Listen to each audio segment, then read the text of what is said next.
Hey, good morning here from the Philippines, my Good, friend John good from good here from Springville, Utah. welcome to our whatever this is, LDS Tik a Talk, Talk-a-thon Yeah. for now, We're Talk-a-thon. going to mag-formulate pa tayo, ipa-finalize talaga natin ano yung name natin. So, Uh, this is just our maiden recording. pilot recording to. Recording.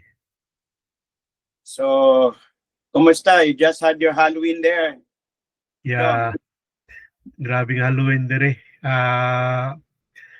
Ano talaga, bonggang-bongga talaga sa mga sa mga puti dito. So, parang dahil i-compare mo kasi sa Christmas na snow na siya, so hindi na lumalabas ang tao. So parang parang kick off nila for Christmas itong Halloween, and then all the way sa Thanksgiving, and then sa Christmas. So it's basically kung sa atin diyan sa Pilipinas, pag September na, Pasko na, dito medyo mukhang Pasko na rin pero parang iba-ibang ano lang, iba-ibang ah, anyo ng ng celebration. So Halloween, then in the next few weeks, next week yata is Thanksgiving and then Christmas. Na-amaze ako dyan sa US, yung mga variety of costumes that they can create.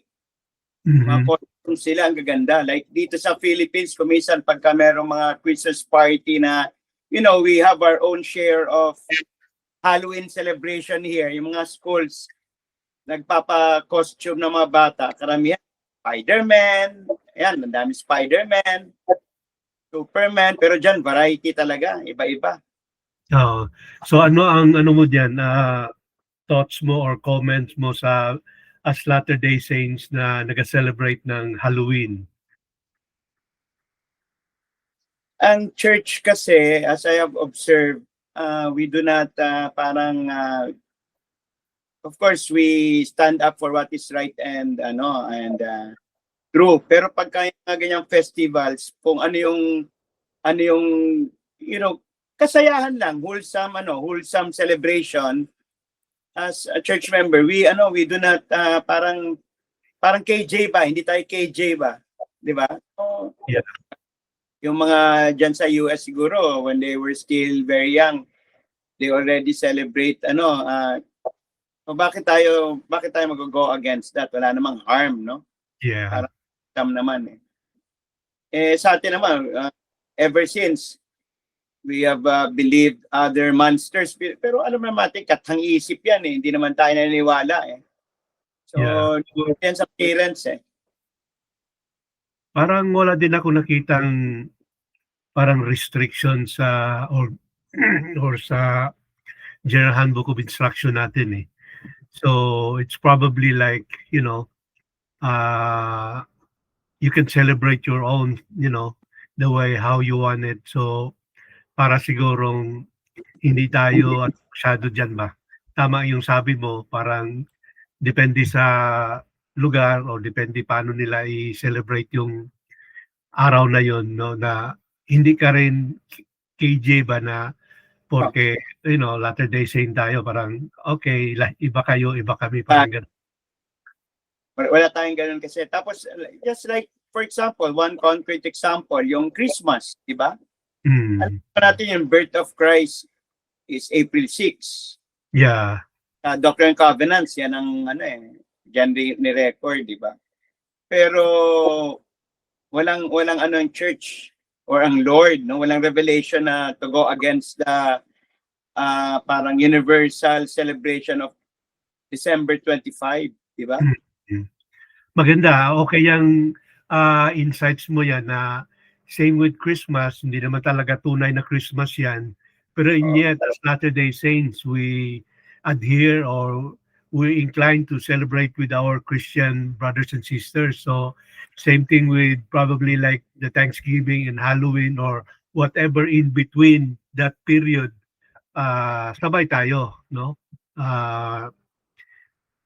Parang missionary work, pwede rin nating makaano tayo ng ano diyan yung mga possible connections with with them, no? Oh, meron tayo in fact we have Christmas devotional. 'Di ba? Dito sa Philippines, Light the World, pero I think global 'yan yung parang may vending machine na makapag-donate ka sa ibang mga charitable endeavors ng church. So, good vibes ang church Good vibes.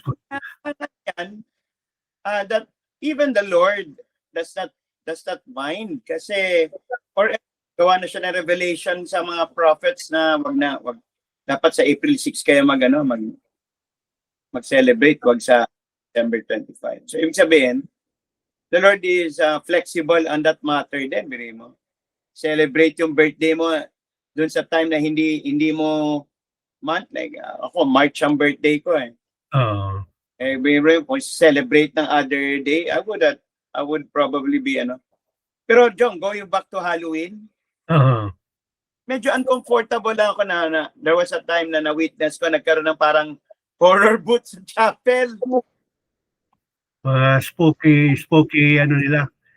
spooky show or something like Ginawa nila yung parang bawat room sa chapel parang merong team of parang nananakot ba. Done in parang for fun lang ba? Pero medyo naging uncomfortable ako kasi what if we know there are spirits around na di ba? So what if naprovoke mo ba sumali sa ganung sa loob ng chapel? Yeah, medyo uncomfortable ako nung time na pero hindi naman ako nag-comment, no? Wala namang nag-oppose na medyo uncomfortable lang ako nung time na yan. Pero it was fun. Growing up sa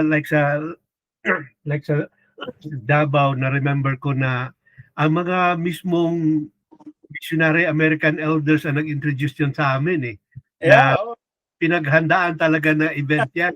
So I don't know, parang naging na-adapt na rin natin na yan parang traditions and cultural celebrations. Pero bago tayo mag-proceed, disclaimer lang ito sa mga listeners natin na itong mga pag-uusap namin dito, kwentuhan lang to. Kwentuhan lang ito, walang ito, disclaimer lang kami doon sa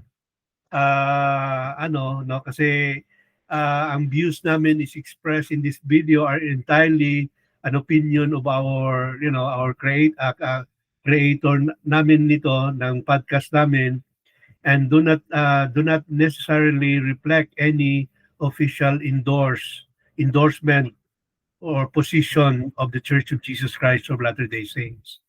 So iklaro nato na kay yan palang umpisa pa lang natin ito kaya Jong, yes. ang lang yan, ang suma total lang na ginagawa natin mahilig tayo magkwento kaya talk atan, kwentuhan lang. Talk tan means maraming kwentuhan. Oo, maraming kwentuhan. Ito pa Jong, yung going back to Halloween. Pili mo dito sa Philippines nagkaroon ng horror booth sa sementeryo mismo. Sa sementeryo nag-put up sila ng horror booth tapos supported by the barangay ba? How can you be grabe, nakakatakot yung sementeryo tapos lalagyan mo ng horror booth. Magandang siguro yan, no? I don't know kung pag-uusapan sa council yan, yung maging turnout ng discussions diyan, pero I think very interesting siguro yan na topic sa council kung meron man silang proposal na Halloween, Halloween celebration or activity. Nakita Oh, nakita ko yung mga pictures sa mga ano mo, mga apo mo, ang cute. And then they have their own costumes eh, no? Ano ba ginagawa? Around Yeah, they go around and ask for candy. Ang maganda lang dito, very respectful din ng mga bata na they've been taught to, to pick one of their favorite chocolate nandoon na sa ano. ganon. Oo, kahit na iwanan mo lang yan dyan sa labas, kukuha lang sila ng isa, hindi naman nila kukunin lahat eh. Kaya Ganon. magandang ano din siya na to remind kids na or to remind adults na yung mga bata talaga are really true to kung anong naituro sa kanila ng about greediness or pa isa-isa lang na pagpili ng ano gusto nila. Kakatuwa. Basket yung dala nila eh. Ang dami nilang na na na tawag ito nakuha or na ano. Pero tanong ko, how do you know na kunyari ako dito sa Pilipinas, 'di ba, merong caroling, 'di ba? So kids they would go to houses that are well lighted. Uh-huh.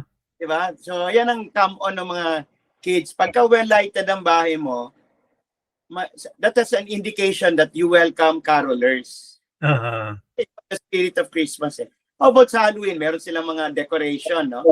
Oh, may decoration sa labas or even walang decoration, katok ka lang, trick or treat.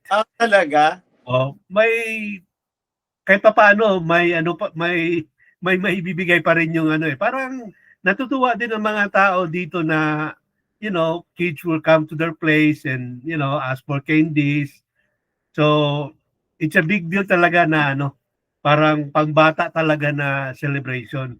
And then So, naka-costume sila. So maganda, cute. And then yung parents nila nasa labas lang, nag-antabay.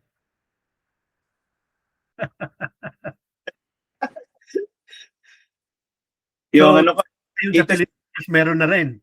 dito sa village namin naman, Christmas, yung mga, maliliit pa yung mga mga pamangkin namin, they come every year dito sa village namin, dito sila nangangaroling.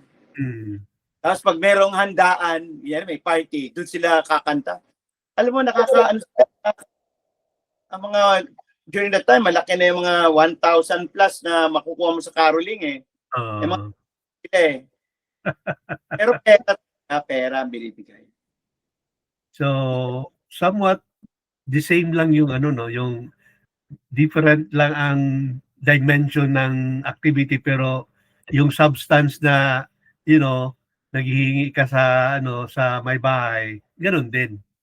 Ang pinaka sa TikTok may nakita akong costume ng bata and Trump siya eh, Trump. Tapos pag nagsalita rin siya parang si Trump back up. Yung may ang mga activity dito most likely trunk or treat. Dalhin nila yung kotse nila, iparada nila sa parking sa chapel. Doon na sila maghihingi ng And then ipark kotse. Dine-decorate nila yung trunk na mga horror, mga mukhang kabaong, ganon. So doon ka na maghingi ng candy mga bata. So controlled yung yung area. Hindi siya yung pupunta ka ng bahay, di mo alam kung may mga aso eh. Ipa-part 1, part 2 siguro natin to, Jong, no? Pwede nating i-cut na ito. No, we're having a good time. And then i-check natin kung, maano lang natin kung ano yung mga pwede nating babaguhin or ano. Anyway, this is just a trial recording. Well, for those, we are planning to share this video, no, as a pilot, pero we have not decided it yet kasi we have one companion, si Jim Nolasco, who's joining us, di ba? Yeah. Fortunately, medyo busy ang area office ngayon sa mga bagyo dito sa Pilipinas. Pero he will be joining us later on. For now, Jong, it's been enjoyable, no? Yeah, it was time talking. Hopefully, yung mga nakinig dito, baka yung i-share natin to sa mga families natin and friends natin and nag-enjoy sila. And then later, we'll be discussing mga other church principles, di ba? Not necessarily doctrines na mga pero mga principles na we adhere in our life and that others can relate, di ba? Sa church. And we are doing this just for for good vibes. Yeah, that should be the theme of our natin na good vibes lang talaga. Kami ni Jong will be friends for years, our families, And probably ang magbe-benefit nito kami talaga rin kasi it will give us a time to connect more regularly. Diba? Let's paalam tayo sa mga natin, mga friends natin and family. So, next time meron tayong mga pang-ending na punchline, no? Right. So, thank you guys and thank you. And thank you, Kim. See you around and let's have more fun. Bye.